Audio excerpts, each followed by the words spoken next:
that we, the lawyers of the East African Law Society, as well as the Law Society of Kenya, are concerned about recent happenings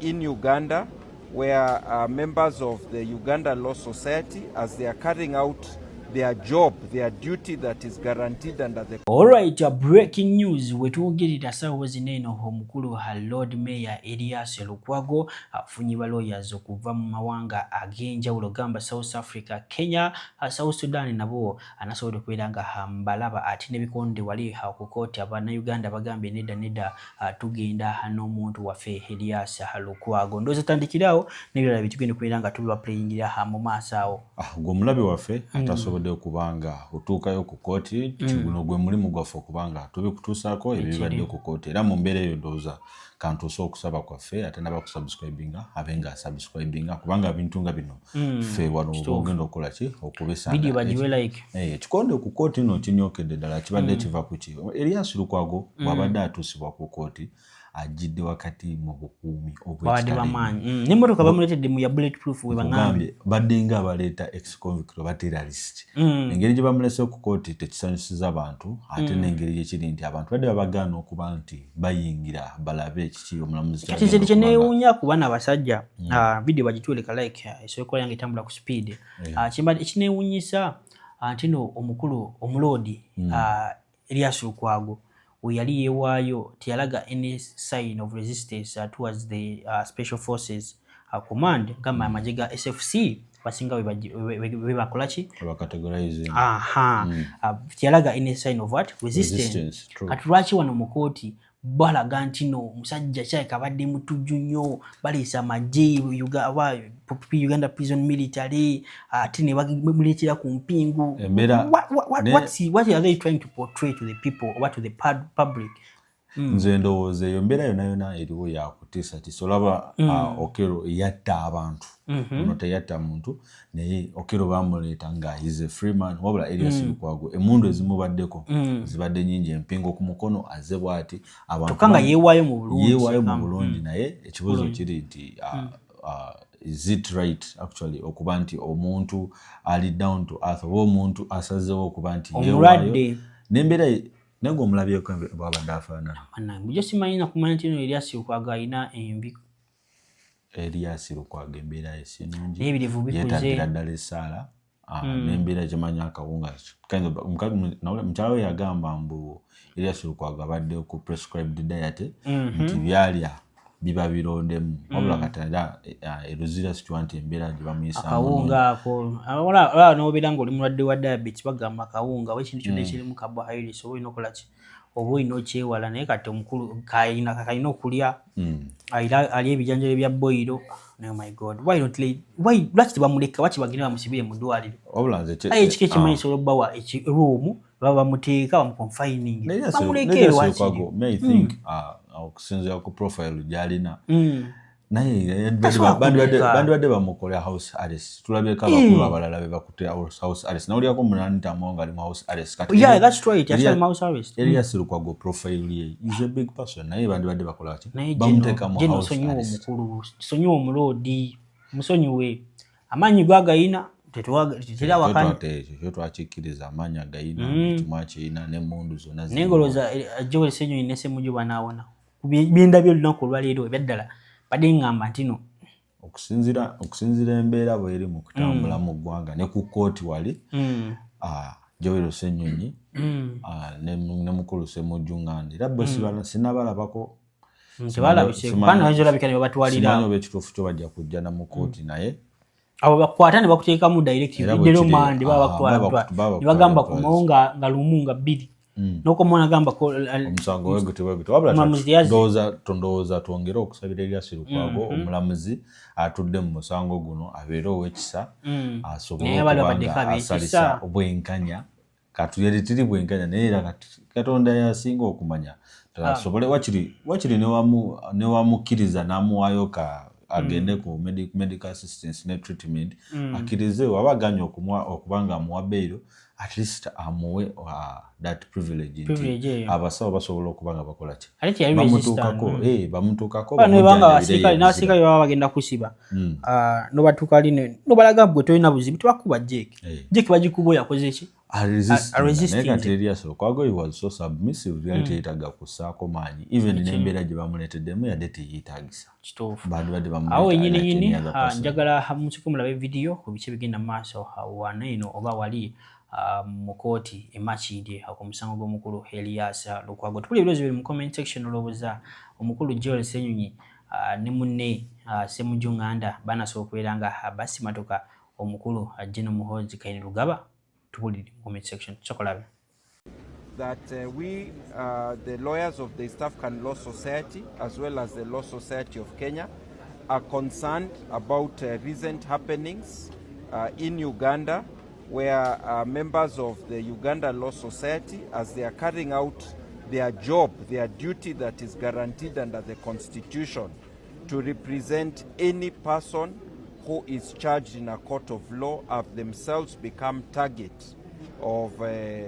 attack, target of intimidation. And we are saying that the global standards for the legal profession, the standards that are recognized in Africa, in the Commonwealth, and in East Africa, are standards that have to be upheld also because they are consistent with the standards in Uganda. And so we are going to monitor what is happening, and we are asking the authorities to remember that without freedom and independence of the bar,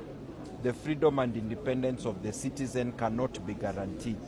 And without the freedom and independence of the citizen, we do not have a country. Thank you. Nga okuwoza kwaffe nga bwe yatulagira era nga bw'ababuulidde empapula ezaffe ezaanukula gavumenti bye yali eyogedde twaziteekayo ku lunaku lw'omukaaga essaawa 5 ez'ekiro ne tuziteekayo ku mutimbagano n'aziraba era n'azikkiriza. Ekyokubiri nga tumutegeeza embeera y'ekkomera munnaffe gy'alimu. Ekisooka ayongedde okunafuwa weewaawo nga bye twasaba bimuweebwe byamuweebwa, naye ekkomera ly'e Luzira mu ddwaliro lyayo mwali tebasobola kumujjanjaba kubanga ne gavumenti yennyini yakkiriza dda nti mu Uganda tewaliiwo busobozi kujjanjaba mbeera ye, era ne kikolebwa gavumenti yennyini n'emusindika e Buyindi okujjanjabwa. Kaakati olukizi luno lwe baateekamu ekyuma mu biseera bye yayitamu nga bamukozesa dduyiro ow'empaka kyaseeseetuka ekyuma ekyo era lumulumira ddala nnyo lwa busajja yandibadde akaaba. Ekyokubiri bwe aliraanye woodi ya TB nti ate ng'ejjudde nnyo nti olunaku lumu baleeta n'omulwadde wa TB ne bamuteeka mu kasenge kaabwe ono mwasula okutuusa lwe bayomba nnyo abantu ne bamugjamu nga wa TB. N'olwekyo nga tutya nti ku bulamu bwe obweredde obunafu bw'anaagattako TB gujja kujabagira, era baakebera n'obusirikale bwe obulwanirira omubiri white blood cells nga busse nnyo, immunity ye eri wansi. Ne tusaba nti omulamuzi aba atali ready wansala waakiri amuweereze emulago, naye n'atugamba ku ssaawa 8 ajja kuba ali ready n'ensala ye gye tulinze. Twagala okwaniriza bannaffe aba Kenya Law Society bakulembeddwa President ate ne East African Law Society delegation gyakulembedde okuyimirira naffe, era tebyayogedde mbiwulidde okujja okuyimirira in solidarity with us okulaba nti twongeramu amaanyi mu bwetengereze bw'ekitongole ekiramuzi ekitasobola kwetengerera okujjako nga balooya ng'obuweereza obwa looya buteekeddwamu ekitiibwa ne bubeera nga bwetengeredde. Alright, nga tubitadde ku mobile ndowooza muwulidde bulungi nnyo aba lawyers okuva e Kenya, abasajja babadde bakambwemu ku olunaku olwaleero basobodde okubeera nga balaga nti no they stand with freedom. Freedom is that person who fights for other people to have freedom. Kitegeeza ki nti no gwe obeereyo nga oli opposition leader oli wa opposition ngeri ddala fine government esobola nga ina byokola ebirungi naye nga abasinga majority of the people are going through a lot. Kati bana ba lawyers basobodde okubeera nga beekolamu omulimu ne beekunganya okuva mu mawanga ag'enjawulo mu ggwanga oba mu continent ya Africa ne basobola okubeera nga balumba olunaku lwaleero bwali ku makindye ki. Imagine aba lawyers abo abamu balina ebitabo n'okusinga omulamuzi abadde ku musango. Sizo okumpeera ddala essanyu kiraga nti East Africa we as one tuli kintu kimu. Olabira freedom fighter omu baloyo omu wavira mu nsi najja ngakimanyi bungi basobola namusiba najja mu nsi etali ye nagezaako okwagala okuimpactinga freedom oba okuimpactinga law kyategeeza ddala nti kiba kirungi nnyo nti neeno abantu basobola okuvaayo katugambe eri ku saidi ye Kenya oba eya Rwanda obawa bakasita oba nga teriyo bwenkanya oba waliyo nti bali mu kunyigiriza abantu oppression nti basobola okuvaayo ne bakola ki ne balwana wamu ne basobola okubakola ki kyokka ekyo kimpadde essanyu olabira lawyer w'eggwanga eddala najja ku misango gwa That was very big. He deserves flowers. Thank you the Kenyan Law Development Our Society awo nyini omukulu Hamilia Matembe yavuddeyo hanatabukira General Muhoozi Kainerugaba mumumanyi omukazi abi very frank nnyo era yasobodde okubeera nga amulabula namugamba ati no gwe ssebo ate mumanyi bulungi n'olunyankolero Oluganda omanyi olunyankolo Oluganda olwo zirunyumira nnyo nga omuntu alogera kubanga baalaga nti no fine nveno muva mweri tribe but still I can also speak this word a language which was very good a gesture of her speaking to the people of Uganda yabadde munyivu nnyo Miriam Matembe with her big profile she's a trained lawyer or a professional lawyer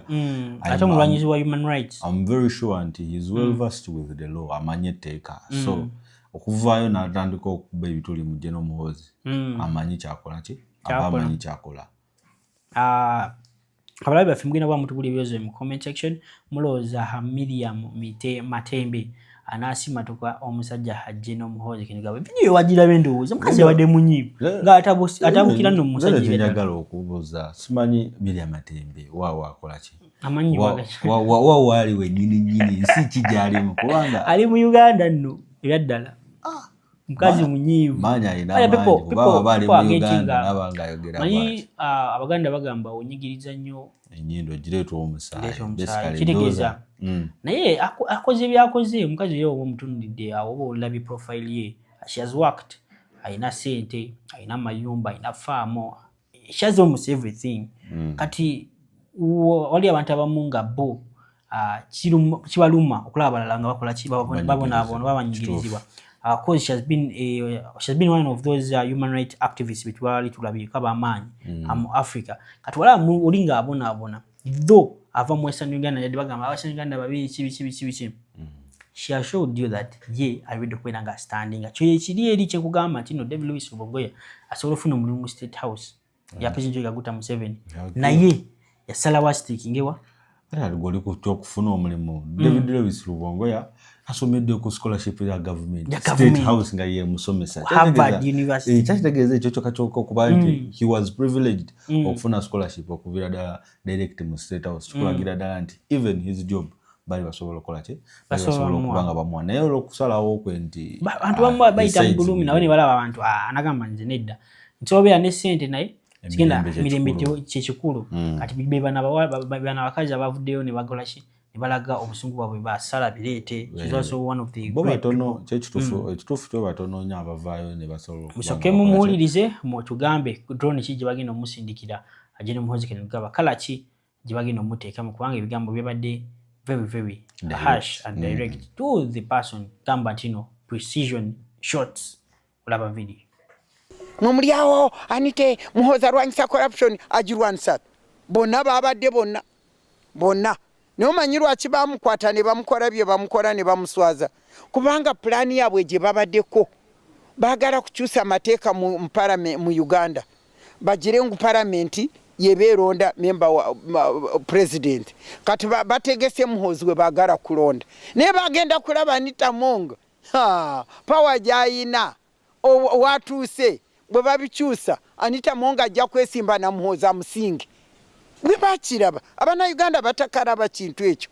kakati kwe kujja kwa Anite bamukore byonna bye bamukola byonna ebyo ng'abonabona sigambye nti teyatwala sente bakinaye abazitute batono bo bonyini bonna abo bonna bwe bazirya bonna bwe batubba bonna nga bubenkana ne bagenze kulaba oyo Anite bwasigalawo ajja kutwatinga strategy yabwe gye balina kuteeka mutabani waabwe nenze Abanyayuganda bonna bensinkana bangamba kyawedde dda tekinagwa mulinya lya Yesu ono Katonda wange wonzikiriza eno strategy ey'okugamba nti Muhoozi ajja akufuga Uganda bamutegeka atufuge nga bw'atandise bw'ati nkigaana nkisaza mu linnya lya Katonda mu ly'Omwana n'Omwoyo Mutukuvu babiyiye tebijja kukola Mukama wange ajja kubisaasaanya ajja kubitwatinga kubanga gw'okiraba Mukama akozesa Muhoozi byakola ngwagule Abannayuganda maaso muguka amaaso mulekera ogamba kiwedde